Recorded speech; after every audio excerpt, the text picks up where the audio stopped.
Assalamualaikum warahmatullahi wabarakatuh.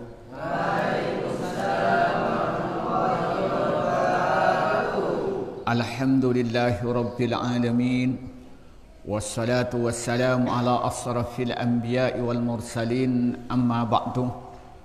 Para santri yang saya hormati, ibu-ibu, bapak-bapak dan pemirsa dimanapun anda berada, marilah kita bersyukur kepada Allah Subhanahu wa Ta'ala atas segala nikmatnya yang Allah berikan kepada kita. Kedua kalinya rahmat dan salam semua dicurahkan pada Nabi Muhammad sallallahu alaihi wasallam. Para santri yang saya hormati, pada pertemuan kali ini kita akan membahas tentang kitab Al-Kabair yang dikarang oleh Imam Az-Zahabi. Pada pertemuan kali ini kita akan membahas tentang dosa besar yang ke-8, yaitu uququl walidain, menyakitin kedua orang tua. Sebagian tentang orang yang menyakitin orang tua dan dia berjuang di jalan Allah, nantinya akan tinggal antara surga dan neraka di tempat namanya Al-A'raf. Bismillahirrahmanirrahim. Wasu'ila, dan ditanya siapa Ibnu Abbasin, siapa sahabat Ibnu Abbas radhiyallahu anhuma, an ashabil a'raf, tentang penghuni al-a'raf. Manhum mereka, wa mal a'raf, dan apa al-a'raf itu. Faqala, menjawab siapa Abdullah Ibnu Abbas, amal a'rafu, dan adapun al-a'raf, fahuwa ma'al arab jabalun, adalah gunung, bainal jannati, antara surga, wan nari, dan neraka.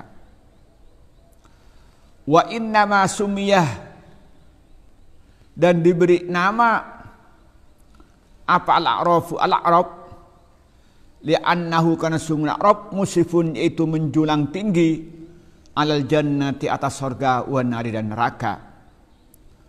Wa alaihi, dan itu di atas al-a'raf, asjarun, apa pepohonan, wa thimarun, dan buah-buahan, wa anharun, dan sungai, wa uyunun, dan sumber-sumberan.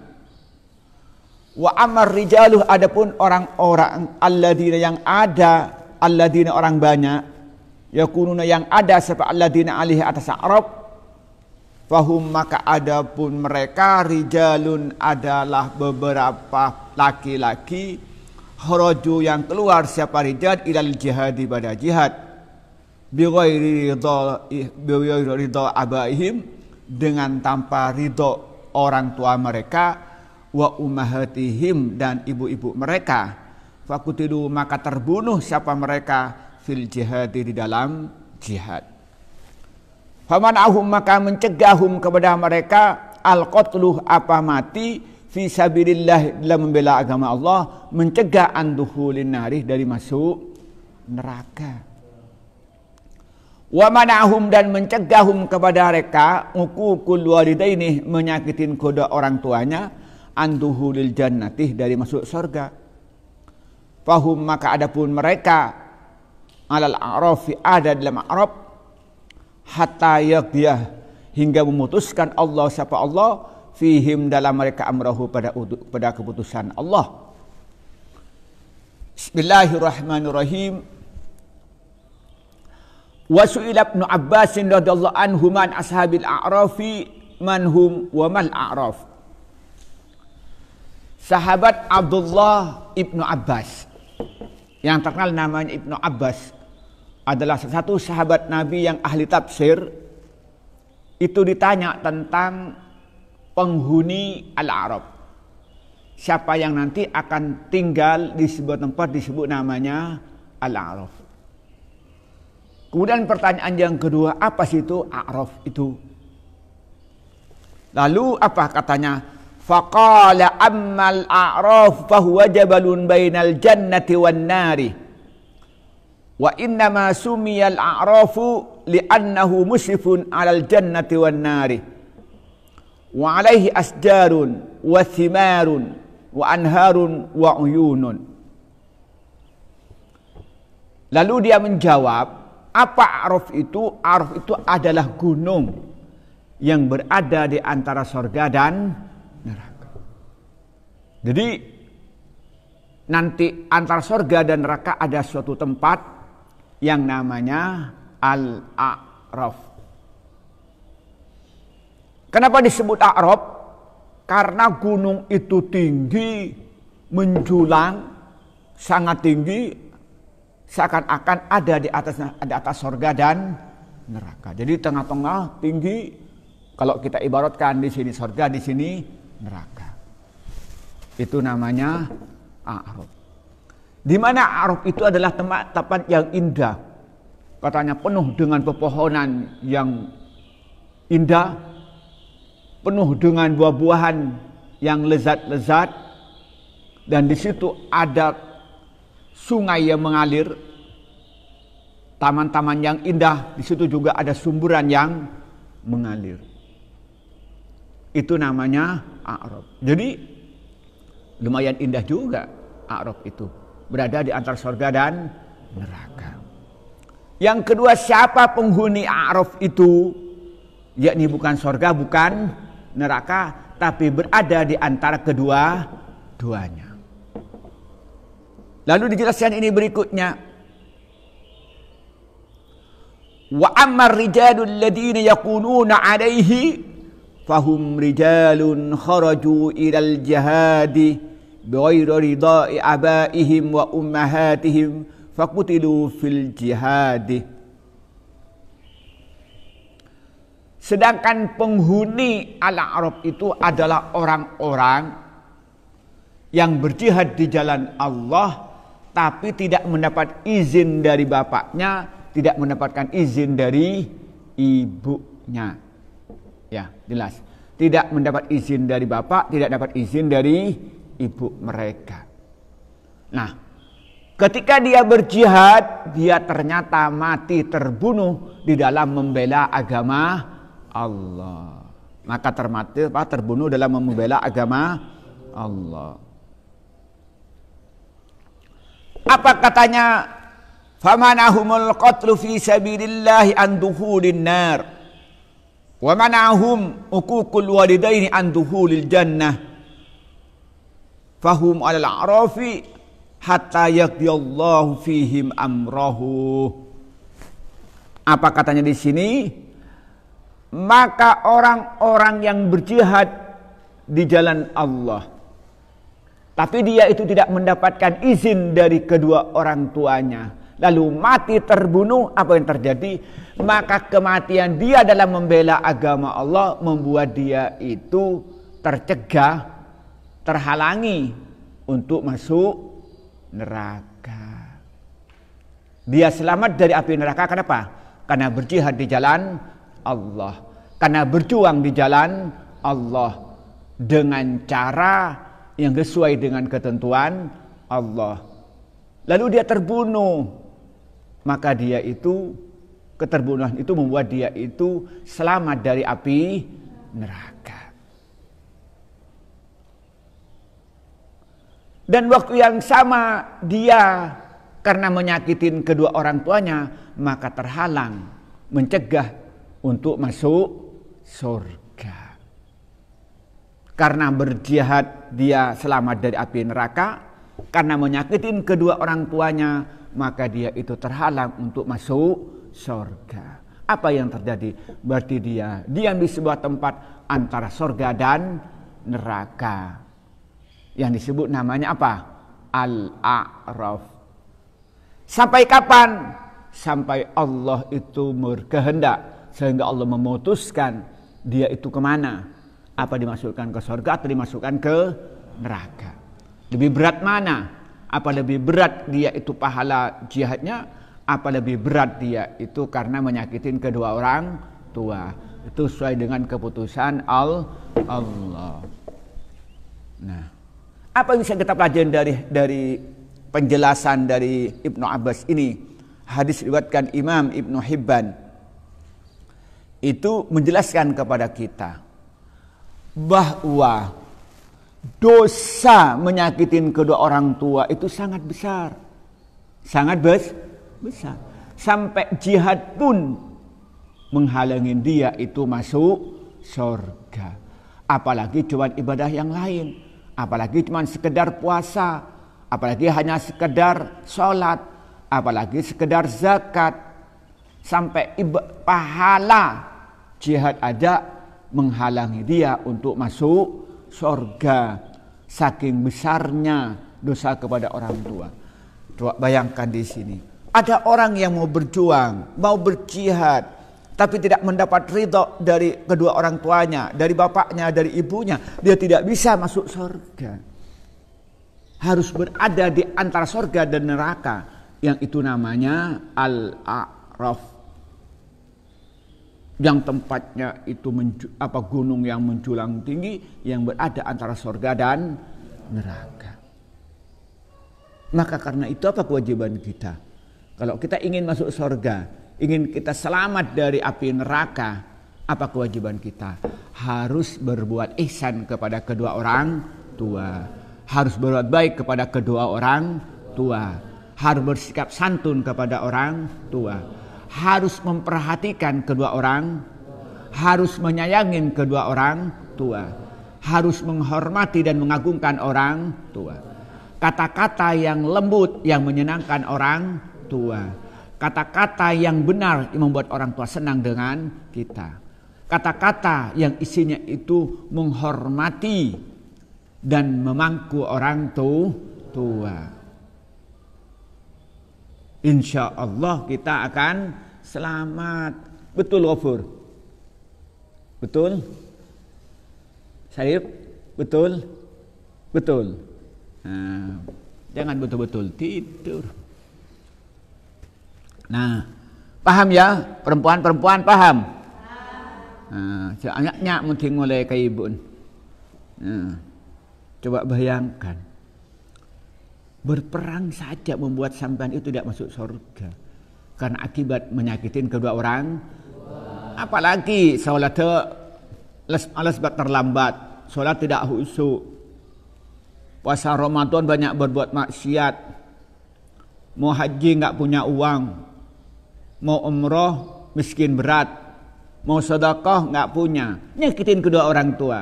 Neraka itu. Iya Pak ya? Nah, maka hindarilah menyakitin kedua orang tua supaya kita apa? Selamat dari mana? Dari api neraka. Wa fi sahihaini, dan dalam kitab Bukhari dan Muslim. Wa anna rajulan, dan sungguhnya seorang laki-laki. Dia datang siapa laki-laki ila Rasulillah pada Rasulullah. Faqala, lalu dia berkata, ya Rasulullah, wahai Rasulullah, man ahakkun nasi, man siapa ahakkun nasi yang lebih berhak, paling haknya manusia, minni dariku, mi husni suhbati, dengan baiknya persahabatan, dengan baiknya perhatian. Qala, Rasulullah menjawab, ummuka, ibumu. Lalu dia bertanya yang laki-laki, sumaman? Qala, lalu berkata siapa laki-laki, sumaman, kemudian siapa? Qala, menjawab Nabi, ummukah, ibumu. Qala, lalu bertanya lagi laki-laki, sumaman, kemudian siapa? Qala, menjawab siapa Nabi, ummukah, ibumu. Qala, sumaman, kemudian siapa? Qala, menjawab Nabi, abukah, bapakmu. Summal akrab, kemudian famili yang lebih dekat. Fal akrab, kemudian yang dekat. Fahosoh, maka menentukan siapa Nabi ala biril ummi, atas berbaik kepada ibu, salah sama rotin, dengan 3 kali. Wa ala biril abi, dan atas berbuat baik kepada Pak marotan 1, marotan sekali, wahdatan yang 1. Wa ma zalika, dan tidak ada semua itu illa kecuali li'anna,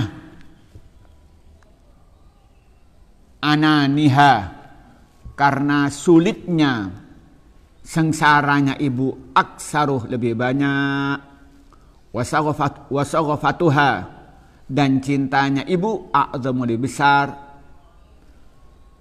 ma'ataqasihi, beserta dihitungnya bapak maaf barang taqasihi yang menghitung hi ma min hamlin, dari hamil melahir dari kandung, watolkin, dan kontraksi, wa wiladatin, dan lahir, wa radha'atin, dan menyusui, wa sahri lailin, dan bangun malam. Katanya wa fi sahihaini, di dalam hadis Bukhari Muslim. Artinya apa nih? Hadis sahih. Ya, Syarifuddin, kalau disebut fi sahih apa artinya? Syarifuddin. Oh. Kalau wafur, apa artinya fi sahih ini? Siapa nak? Itu di sampingnya apa namanya? Apa fi sahih ini? Ketika menyebutkan fi sahih ini artinya apa? Hadis Bukhari dan Muslim. Ingat, kalau sahih ini berarti hadis Bukhari dan Muslim. Kalau menyatakan fi sayhaini atau sayhani, itu berarti dalam hadis itu namanya Bukhari dan Muslim. Kalau bilang hujjatul Islam siapa? Al-Imam Al-Ghazali. Maka katanya dalam hadis riwayatkan Imam Bukhari Muslim, diceritakan anna rajulan jaa'a ila Rasulillah faqala ya Rasulullah man ahaqqun nasi minni bihusni suhbati. Wahai Rasulullah, siapa orang yang paling berhak harus saya perlakukan dengan baik? Siapa yang paling berhak harus saya dihormati dengan baik? Siapa orang yang lebih berhak untuk diagungkan, yang lebih baik? Apa jawab Nabi? Qala ummuka, ibumu.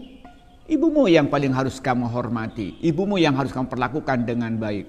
Ibumu yang harus kamu temani dengan baik. Lalu tanya lagi, qala sumaman. Lalu siapa setelah ibu? Qala menjawab Nabi, ummuka, ibumu. Ibumu yang harus kamu perhatikan. Lalu tanya lagi, qala sumaman, kemudian siapa? Lalu Nabi menjawab apa kemudian? Qala ummuka, ibumu. Diulangi lagi. Tanya lagi, siapa yang harus kita temani dengan baik? Ibu. Siapa harus kita temani dengan baik? Ibu. Kemudian siapa? Lalu jawabnya setelah terakhir, summa qala. Kemudian sumaman. Qala sumaman, kemudian siapa? Qala abuka, ibumu. Sumal akrab fal akrab, kemudian famili yang dekat demi yang dekat. Jadi ibu, saudara, paman, bibi, sepupu, terus itu yang harus urutan untuk kita perlakukan dengan baik. Jadi ibunya diulangin 3 kali. Ketika menyatakan, dia bertanya, siapa yang paling berhak untuk diperlakukan dengan baik? Apa jawab Nabi? Ibumu. Lalu bertanya, siapa yang paling berhak untuk diperlakukan dengan baik? Jawabnya apa? Ibumu. Ketika ada lagi, siapa yang harus dilakukan dengan baik? Apa jawabnya? Ibumu. Baru setelah keempat, kemudian siapa yang harus dilakukan dengan baik? Apa jawabnya? Bapakmu. Ibu diulangin 3 kali, bapak diulangin 1 kali. Kemudian family. Lalu di sini kenapa kok ibu itu diulangin 3 kali? Seakan-akan dia punya 3 hak dibandingkan pada bapak. Dijelaskan, fahassa ala birril ummi 3 marrat wa ala birril abi marratan wahidah wa ma zaka illa li'anna ananaha aksaru wa sawfataha a'zamu ma'ama taqasihi min hamlin wa talqin wa wiladatin wa radha'atin wa sahri lailin. Kenapa di sini Rasulullah itu mengulangin ibu 3 kali, sedangkan bapak hanya 1 kali? Karena apa? Karena beban derita seorang ibu 3 kali daripada bapak. Beban kesulitan ibu ini 3 kali daripada bapak. Beban pekerjaan ibu ini 3 kali dibandingkan bapak. Beban kesengsaraan ibu 3 kali lipat dibandingkan bapak. Coba kita perhatikan di sini berikutnya apa katanya. Yang kedua, ibu itu lebih menyayangi daripada bapak. Lebih menyayangi anaknya daripada bapaknya. Yang gendong siapa? Dan kalau sakit yang tangi malam siapa? Ibu kan. Tapi yang paling banyak marah siapa? Ibu apa ayah? Sekarang gigi roman sampean bapak apa ibu? Ya itu. Karena cinta. Kalau enggak cinta dia enggak marah.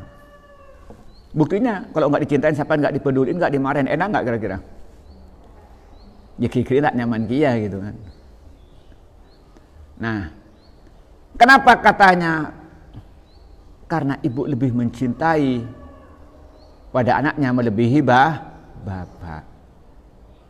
Coba kita bandingkan kesulitan yang dihadapi. Ibu ini hamil. Apakah ada bapak yang hamil? Hamil 9 bulan. Oh, coba 9 bulan. Coba kamu ini saya tes. Kan biasanya bayi itu ada yang sampai 2,5 kg.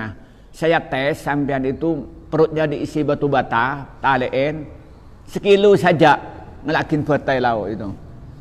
Tidur dibawa, jalan dibawa, mandi dibawa, semuanya dibawa. 9 bulan tes yang laki-laki ini. Berat enggak? Berat. Apalagi kalau sudah hamil tua. Tidur miring, sakit. Iya apa ya? Tidur kentang.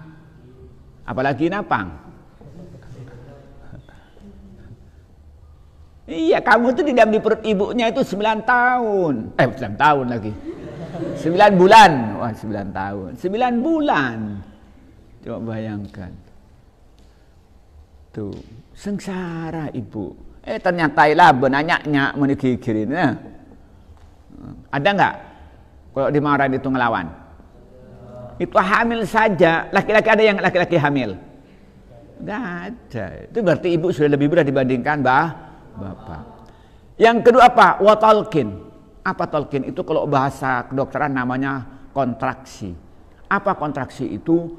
Ketika bayinya itu gerak-gerak di perutnya itu, terutama menjelang melahirkan itu, sakit sekali. Dan yang medur apa? Kandungannya tak tepat gitu ya. Kandungannya tidak benar. Sakit enggak ibunya? Sakit. Coba kalau enggak percaya. Ini masih punya ibu muda tah? Ibunya ada yang ibunya masih hamil. Faisal punya adik Sol? Enggak punya. Siapa lagi yang punya adik kecil? Popur. Fadol. Punya. Ya coba. Ibunya kalau hamil itu sakit, terutama katanya orang muda apa? Ngidam. Tahu ngidam sampean? Biasanya kalau melahirkan, kalau hamil itu muntah-muntah. Wah, gitu kan ya. Kan itu ya? Gitu kan? Ada enggak kayak itu? Iya. Itu akibat apa namanya? Talqin, kontraksi itu. Karena bayi itu nendang-nendang itu muntah-muntah. Nah, di Wonderjo saya punya tetangga. Kalau hamil sudah 3 bulan, sampai dia melahirkan tuh nggak bisa berbuat apa. Tidak bisa makan, muntah-muntah, bahkan kadang-kadang perlu diimpus. Saking parahnya. Ada lagi itu tidak kuat melihat matahari. Jadi selama hamil nggak melihat matahari. Dia itu diam di rumahnya nggak keluar. Ada yang lagi kalau lagi hamil itu apa? Alergi, gatal sekujur badan. Siang malam sampai dibuka. Coba bayangkan.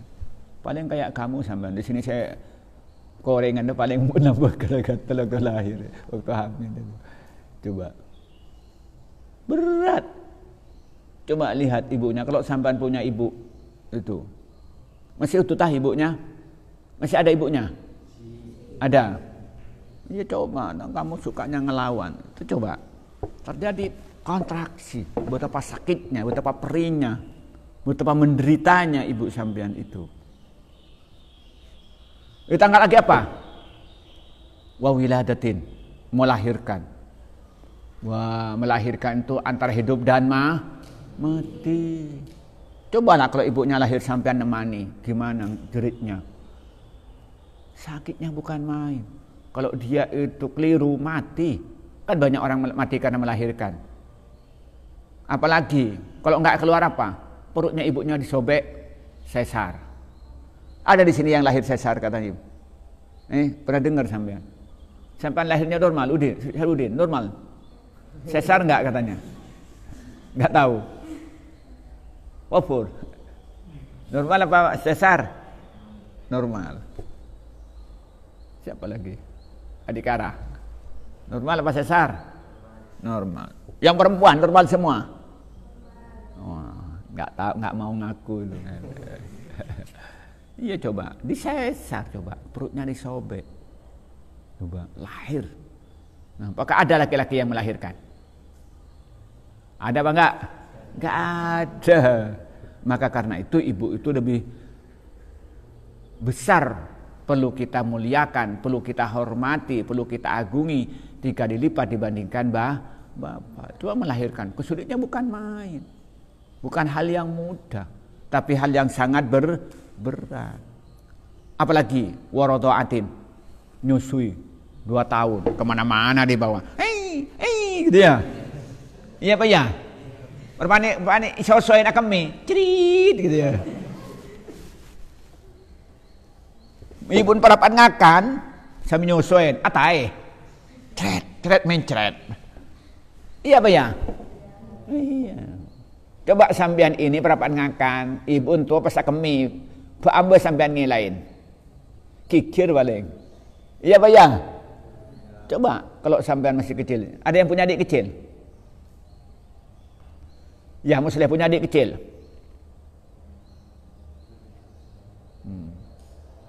Siapa lagi? Arif punya adik kecil. Fadol. Iya, coba lihat ibunya itu. Gimana itu nyusuin, kemana-mana dibawa, nggak ditinggal, udah biarin aja, nggak usah diberi ASI. Air susu, ibu diganti ASU, air susu umum. Beri air susu sapi.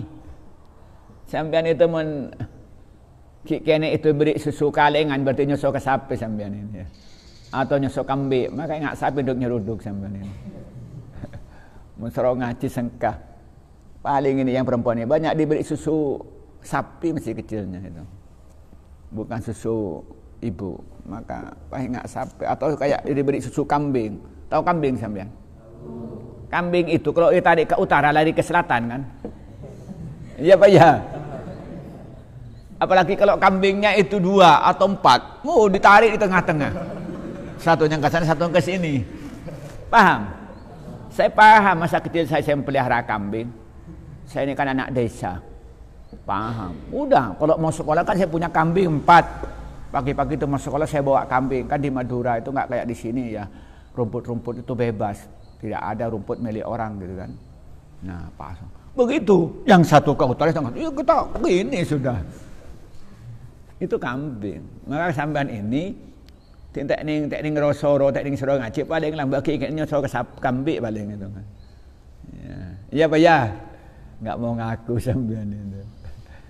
Nah, coba nyusui ibu ini 2 tahun. Susah payah. Ditambah lagi apa katanya? Wasahri lailin. Nah, kalau dia bangun malam-malam kecil, anak-anak kami, itu mau coba nih ibunya kami. Apa? Bangun malam ngilain, iya apa ya? Tengah-tengah malam ngingi, beol katanya orang. Kalau bahasanya kan apa katanya? apa? BB. Buang air besar. Ada air kecil, ada air besar. Coba. Bangun. Apalagi kalau sakit. Sampai pernah ngelihat adiknya sampean sakit? Pernah? Digendong tengah malam sambil nyanyi. Anakku ganteng gitu. Padahal mbak coba celang.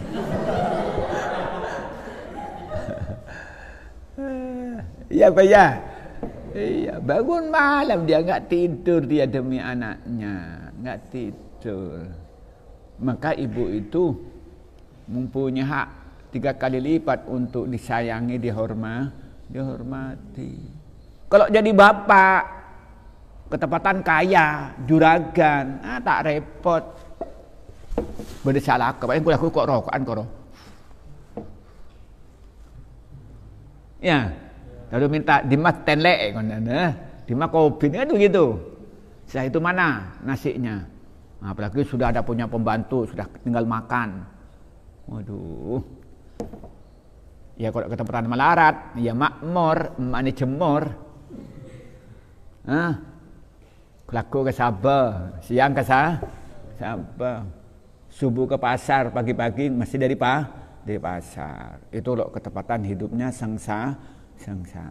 Akan tetapi kesulitan ibu jelas 3 kali lipat dibandingkan bapak. Maka karena itu Rasulullah itu menyuruh untuk berbuat baik kepada orang tua. Ibu diulangin 3 kali, sedangkan bapak hanya mengulangin 1 kali.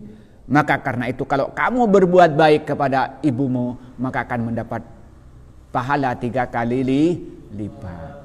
Sebaliknya kalau sampai berbuat jelek kepada ibu, melawan ibunya, anaknya ke ibunya, maka akan mendapatkan dosa 3 kali lipat dibandingkan berbuat jelek kepada orang tua laki-laki. Semoga yang ada di masjid ini, semua santri dan semua pendengar, oleh Allah diberikan hidayah, diberikan petunjuk, diberikan maunah, diberikan pertolongan. Bisa menyayangi kedua orang tua, bisa menghormati orang tua, bisa membanggakan orang tua, terutama ibu. Dan semoga dijauhkan dari perilaku yang membuat orang tua tersinggung, membuat orang tua merasa tersakiti, dan membuat orang tua kecewa, dan membuat orang tua malu. Semoga yang hadir di masjid ini, para santri, putra dan putri, bisa menahan hawa nafsunya, menghindari perilaku-perilaku yang buat orang tua malu seumur hidup. Inilah yang bisa kita sampaikan pagi ini. Semoga bermanfaat. Wallahul muwaffiq ila aqwamit thoriq. Wassalamualaikum warahmatullahi wabarakatuh.